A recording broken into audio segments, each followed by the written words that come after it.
এই যে সমকাল নিউজের একটি দুর্দান্ত খবর, এখন থেকে ঠিক 14 ঘন্টা আগে খবরটি প্রকাশ করা হয়েছে। তো এই যে খবরটি, এটি হচ্ছে বর্তমান বাংলাদেশের বর্তমান সময়ের সবচাইতে আলোচিত এবং সবচাইতে রোমহর্ষক একটি ঘটনার সংবাদ। এই সংবাদটি আমার নজরে আসার পর আমি খুবই ব্যথিত হয়েছি ভেতর থেকে।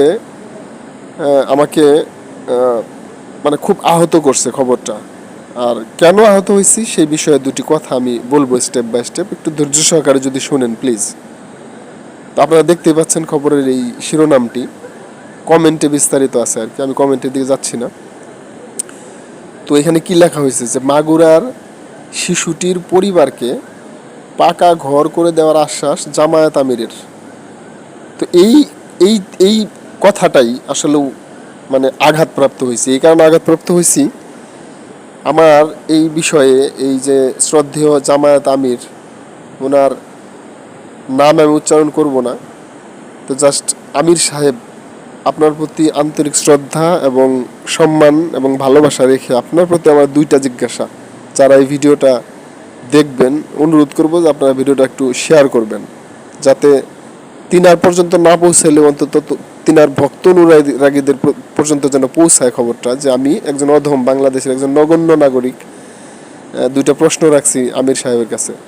শ্রদ্ধেয় আমির সাহেব, এই যে আপনি তো এই আসিয়া নামক শিশুটিকে খুবই বীভৎসভাবে, বর্বরভাবে ধর্ষণ করা হয়েছে এবং তারই আপন বোনের শ্বশুরের দ্বারা, সে শ্বশুর এবং বোনের স্বামী এবং বোনের দেবরের দ্বারা, সে 3জন মানুষের দ্বারা সে দর্শিত হয়েছে। আমরা যতদূর জানি, শুধু দর্শিত হয়েছে বিষয়টা এরকম না, শিশুটি হচ্ছে মাত্র 8 বছরের একটি শিশু, 3য় শ্রেণীতে পড়া একটা শিশু। এবং তার সাথে যেটা করা হয়েছে, আমরা যতটুকু শুনতে পারছি মিডিয়ার মাধ্যমে, যে তার যৌনাঙ্গ নাকি, যদিও কথাটা আমি উচ্চারণ করতে চাইনি কিন্তু প্রসঙ্গে করতে হচ্ছে, যে তার যৌনাঙ্গ নাকি ব্লেড দিয়ে কেটে তারপর সাথে এই নোংরামিটা করা হয়েছে। এবং এরপরে সে যে ইনজুরিতে মানে আহত হয়েছে, তারপর তাকে হাসপাতালে নেওয়ার পর তার মৃত্যু হয়েছে। মানে অসম্ভব সীমাহীন যন্ত্রণায় কাতরাইতে তার মৃত্যু হয়েছে। তো আপনি বাংলাদেশের জামায়াতের আমির হিসেবে তার জানাজায় গেছেন, আপনি অবশ্যই প্রশংসার দাবিদার। কিন্তু আপনার কাছে হয়তো কিছু মানুষ জানতে চাইছিল যে আমির সাহেব, আপনি এই পরিবারের বিষয়ে কিছু বলবেন কিনা। তখন আপনি কি বলছেন যে পরিবারকে আপনি একটি পাকা ঘর নির্মাণ করে দিবেন। আমার জিজ্ঞাসাটা হচ্ছে আমির সাহেব, আপনি এই যে তার পরিবারকে পাকা ঘরটা দিবেন, এটা কিসের বিনিময়ে দিবেন? মানে বিনিময়টা কি? মানে তাদের আপনি পাশে দাঁড়াইতেছেন, উদ্দেশ্য কি? উদ্দেশ্য হচ্ছে যে তারা মেয়েকে হারাইছে, মেয়ে ধর্ষিত হয়েছে, সেই ধর্ষিত মেয়ে হারানোর যে ব্যথাটা, সেই ব্যথাটা কিছুটা হলেও লাঘব করার জন্য, তাদেরকে একটু সহায়তা করার জন্য আপনি দাঁড়াইছেন, তাদেরকে পাকা ঘর দিবেন। আমার প্রশ্ন হচ্ছে আমির সাহেব, এই যে তারা যে ছোট্ট একটা মেয়েকে হারাইলো, মেয়েটার সাথে যে বর্বর নৃশংস আচরণ করা হয়েছে, আপনি আসলেও এক্স্যাক্টলি কিসের বিনিময়ে তাদেরকে ঘরটা দিতে যাচ্ছেন? তাদের মেয়ের জীবনের বিনিময়ে, নাকি ওই মেয়ের যৌনাঙ্গের বিনিময়ে? কোনটার বিনিময় দিতে চাচ্ছেন আপনি? একটা মানুষের যখন মৃত্যু হয় এইভাবে, আপনি কিসের ভিত্তিতে তাদেরকে এই জিনিসটা দিতে চাচ্ছেন? এখন আমার মতে,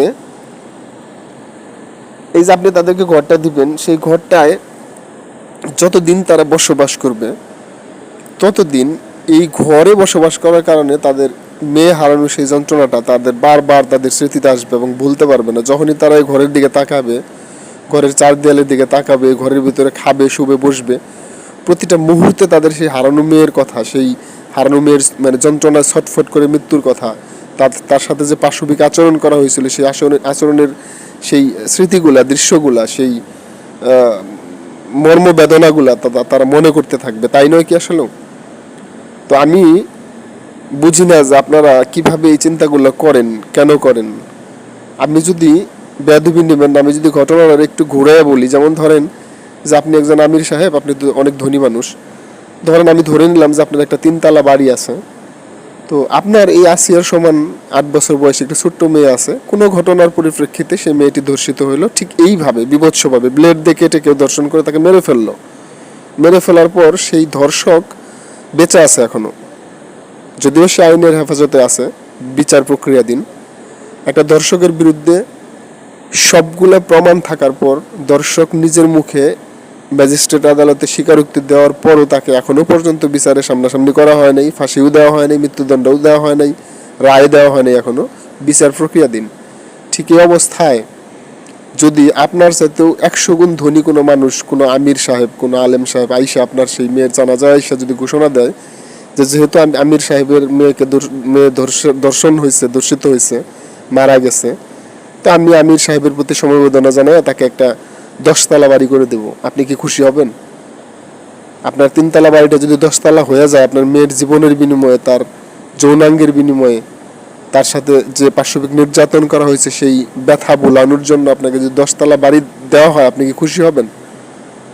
এই প্রশ্নটা আপনার কাছে রয়ে গেল আমার। আপনি হয়তো চাইছেন তাদের ব্যথাটা লাঘব করাইতে, একটু হলেও কমাইতে, কিন্তু আপনি কি জানেন যে এই আপনার এই ঘোষণা এবং এটা যদি বাস্তবায়িত হয়, তাদের ব্যথাটা অমরত্ব লাভ করবে, যতদিন তারা বেঁচে থাকবে ব্যথাটা তারা ভুলতেই পারবে না কখনো। যদি এই মেয়েটা জীবিত থাকতে এই এই নরপশুর বিচার হইতো, তাহলে হয়তো মেয়েটা সামান্যতম হলেও আত্মার মধ্যে একটা শান্তি নিয়ে মৃত্যুবরণ করতো, যেটা আপনারা তাকে দিতে পারেন নাই। আপনারা সেই জায়গাটা আপনারা ব্যর্থ চরমভাবে। এখন আসছেন বাড়ি করে দিতে। আসলেও আপনাদের মাথায় এই চিন্তাগুলা কিভাবে আসে আমি বুঝি না। আমি একজন নগণ্য মানুষ, মূর্খ, বোকাচোদা মানুষ। বোকাচোদা না হইলে আপনার মতো একজন আমির এত সুন্দর একটা ঘোষণা দিয়েছে, সেটা সমালোচনা করতাম? নিশ্চয় করতাম না। শুনুন আমির সাহেব, আপনার প্রতি শ্রদ্ধা রেখে একটা কথা বলি।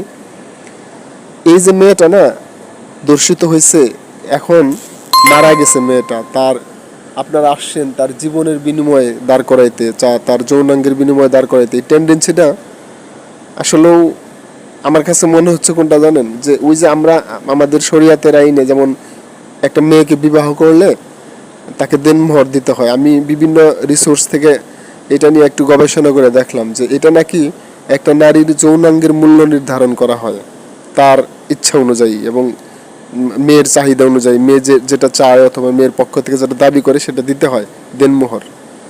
তো আপনারা কি ওই সেন্স থেকে কাজটা করতে চাচ্ছেন নাকি? আপনারা কি আসলে মেয়ের জীবন অথবা যৌনাঙ্গের মূল্য নির্ধারণ করতে চাচ্ছেন একটা পাকা বাড়ি দিয়ে? আমি জানি না, এই প্রশ্নটা রেখে গেলাম আমি আপনার কাছে এবং আপনার অনুসারীদের কাছে এবং সারা বাংলাদেশের 20 কোটি মানুষের কাছে। আরেকটা বিষয় হচ্ছে, আমি দেখি যে যারা বিশেষ করে এই ধর্মগুরু অথবা ধর্ম নেতা এবং ধর্ম প্রচারক, তারা শরিয়াতের আইন দেখিয়ে 4টা বিবাহকে উৎসাহিত করে, প্রচার করে যে 4টা বিবাহ করা হচ্ছে সুন্নাত এবং এর মধ্যে অনেক বরকত আছে। ইদানিং এক হুজুরে দেখলাম ভাইরাল হয়েছে, উনার সংগ্রহে বিভিন্ন কালারের বিভিন্ন ফ্লেভারের 4টে স্ত্রী আছে এবং কি ভবিষ্যতে প্রয়োজন পড়লে সে আরও বিবাহ করবে এবং তার ইচ্ছা আছে যে আল্লাহর ইচ্ছা অনুযায়ী সে 20টা সন্তান নেবে 4জন স্ত্রীর কাছ থেকে। তিনি অলরেডি তার ঘরের ভিতরে 4টা মেশিন বসাইছে, 20টা সন্তান নিবে। এই পর্যন্ত 7টা সন্তান হয়ে গেছে, আরও 13টা বাকি আছে, এই 13টা হয়ে যাবে ইনশাল্লাহ। তো আমি খুব অবাক হয়ে খেয়াল করি যে আপনারা এই যে 4টা বিবাহ করাকে যতটা উৎসাহিত করেন, হ্যাঁ, শরিয়াতের আইন দেখাইয়া, যখন একটা ছোট বাচ্চা ধর্ষিত হয়, তার সাথে পাশবিক নির্যাতন করা হয় তাকে, যখন মাদ্রাসার ভিতরে একটা শিশু বলাৎকারের শিকার হয়, যখন তার সাথে অমানবিক পাশবিক নির্যাতন করা হয়, তা আপনারা না তখন এই শরিয়াতের আইনগুলো নিয়ে তাদের পাশে দাঁড়ান না। রাষ্ট্রীয় আইন ঠিক আছে, রাষ্ট্রীয় আইন ব্যর্থ ধরে নিলাম, রাষ্ট্রীয় আইনের প্রসেস অনেক লম্বা, যার জন্য অনেক সময় লাগে, ভিকটিম মারা যায় কিন্তু বিচার হয় না। কিন্তু আপনারা যখন বিয়ে শাদীর ক্ষেত্রে শরিয়াতের আইন দেখে খাড়ার উপর গরম গরম মানুষকে বিয়ে করে ফেলাইতেছেন, হুজুররা 1টার অধিক বিবাহ করতেছে, 4টা পর্যন্ত বিবাহ করে ফেলাইতেছে, এটার ক্ষেত্রে প্রশ্ন করলে আপনারা বলেন শরিয়াতে আছে। কিন্তু শরিয়াতে তো ধর্ষণের শাস্তিও আছে, জেনার শাস্তিও আছে। সেই শাস্তি তো আপনারা কখনো কার্যকর করতে দেখি না, অতটা উৎসাহী হইতে আপনাদেরকে দেখি না। মাদ্রাসার মতো একটু পবিত্র জায়গায় যখন বলাৎকারের শিকার হয় শিশুরা, সেই বিষয়গুলো নিয়ে আপনাদেরকে অতটা মানে উৎসাহী হইতে দেখি না। কেন ভাই, কেন? এখানে আপনাদের সমস্যাটা কোথায়? আজকে আসছেন আপনি ঘর করে দিতে। আচ্ছা, আপনারা কি ওই ওই যে ছাত্র আন্দোলনের এক নেতা, কথিত নেতা, ওনার নাম যেন কি, এই কাফি নাকি, মানে অনেকে তাকে কুত্তা কাফি বলে, আমি বলবো না, সে প্রাণীর প্রতি তার ভালোবাসা আছে, এটা থাকতে পারে, প্রত্যেকটা মানুষের থাকে, তাই বলে তাকে তো এইভাবে গালি দেওয়া যাবে না। সেই কাফি, নুরুজ্জামান কাফি, একজন ইনফ্লুয়েন্সার, তার কিছু দুর্বৃত্ত এসে তার বাড়িঘর পুরাই দিল। আর ছাত্র আন্দোলনের যারা লিডার, যারা নেতৃত্ব দিচ্ছে সামনে থেকে, তারা এসে ঘোষণা দিল সাথে সাথে যে কাফির বাড়ি পুরাই দেওয়া হয়েছে, কাফিকে একটা বিল্ডিং করে দেওয়া হবে। আমরা শুনছি মিডিয়ার মাধ্যমে। তো বিষয়টা কি এরকম মনে করলেন যে ছোট্ট শিশুটাকে ধর্ষণ করে মারা ফেলানো হয়েছে, তার বাবা মাকে একটা নতুন পাকা বাড়ি করে দেওয়া হবে? বিষয়টা কি এরকম? কাফি হয়তো বাড়ি হারাইয়া বাড়ি পাবো এই কথা শুই না সে মানে গলগলা খুশি হয়ে গেছে, কিন্তু আপনার কি মনে হয় যে এই ছোট্ট শিশু মাগুরার সেই আসিয়ার বাবা মা আপনার এই দেওয়া ঘরে ওই খুশিটা হইতে পারবে, নাকি তার মেয়ে হারানোর যন্ত্রণা ভুলতে পারবে, কোনটা? আমার মতে তাদের এই মেয়ে হারানোর যন্ত্রণাটাকে আপনি আরো দীর্ঘায়িত করতে চাচ্ছেন, যাতে ওই ঘরে বসবাস করার পর তাদের প্রতি মুহূর্তে মনে পড়বে যে এই ঘরটা তাদের, ধরেন তাদের একটা টিনের ঘর আছে ভাঙাচোরা, সেই ঘরটা রাতারাতি বিল্ডিং হয়ে গেল। কেন হইলো? আকাশ থেকে পড়ছে বিল্ডিং না, কেউ করে দিছে। কেন করে দিছে? কারণ তাদের একটা মেয়েকে ধর্ষণ করে মারা ফেলানো হয়েছে। তাদের সেই মেয়ের সাথে কি আচরণ করা হয়েছিল, কিভাবে সে ছটফট করে মৃত্যু যন্ত্রণা হাসপাতালে কাতরাইছে, সব কিছু তাদের মনে পড়বে যতদিন তারা এই ঘর তাদের চোখের সামনে থাকবে, অথবা এই ঘরের দিকে তাকাবে, চার দেয়ালের দিকে তাকাবে, অথবা এই ঘরে বসবাস করবে। শুধু তাদের না, পুরা ওই যে গ্রামে ওই আসিয়ার বাড়ি, যে জেলায় অথবা যে বিভাগে, সারা বাংলাদেশে ধরেন যত মানুষ এই বাড়ি দেখবে সবারই এই কথা মনে পড়বে। আসিয়া নামের একটা মেয়ে ছিল তাদের, তার সাথে এই ধরনের আচরণ করা হয়েছিল, তার মৃত্যু হয়েছে, সেই মৃত্যুর বদৌলতে সে একটা ঘর পাইছে। কে দিচ্ছে? আমাদের বাংলাদেশের জামায়াতের মহামান্য আমির সাহেব দিয়েছেন। তো আমি জানি না যে আমার কথায় কারোর মনে কোনো দুঃখ লাগছে কিনা। যদি লাইগা থাকে আমি আন্তরিকভাবে ক্ষমা প্রার্থী, আমি কাউকে দুঃখ দেওয়ার জন্য কথাগুলো বলি নাই।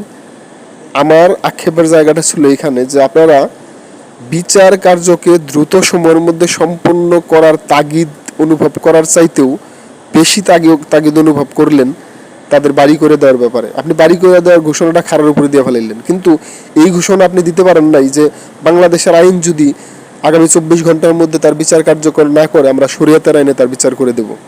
কারণ এই ধরনের একটা ছোট্ট শিশুকে, নিষ্পাপ শিশুকে এইভাবে পাশবিক নির্যাতন করে তার লজ্জাস্থান ব্লেড দিয়ে কাইটা তার সাথে যে নৃশংস আচরণ করা হয়েছে, এটা আমরা কোনোভাবেই বাংলাদেশের আলেম সমাজ এবং আমরা যারা মুসলিম আছি কোনোভাবেই আমরা তারা এটা মেনে নেব না। আমরা আইন প্রশাসন সরকারকে 24 ঘন্টার আলটিমেটাম দিয়ে দিলাম। 24 ঘন্টার মধ্যে যদি বিচার না হয় তাহলে আমরা বাংলাদেশের, যেহেতু মুসলিম সংখ্যাগরিষ্ঠের দেশ, আমরা জনমতের ভিত্তিতে, জনসম্মতিতে, শরিয়াতের আইনে জনসম্মুখে এই ধর্ষণকারীর বিচার করবো ইনশাল্লাহ। এই ধরনের একটা ঘোষণা দিতেন, তাহলে আত্মার মধ্যে শান্তি পেতাম। তো যাই হোক, আমি আর কথা বাড়াইলাম না। তো আমি আবারও আন্তরিকভাবে দুঃখ প্রকাশ করতেছি যদি কাউর এই ভিডিওর মাধ্যমে, এই কথাগুলোর মাধ্যমে কোনো দুঃখ দিয়ে থাকি। সবাইকে আল্লাহ সঠিক বুঝদান করুক, আমিন। ভালো থাকবেন সবাই।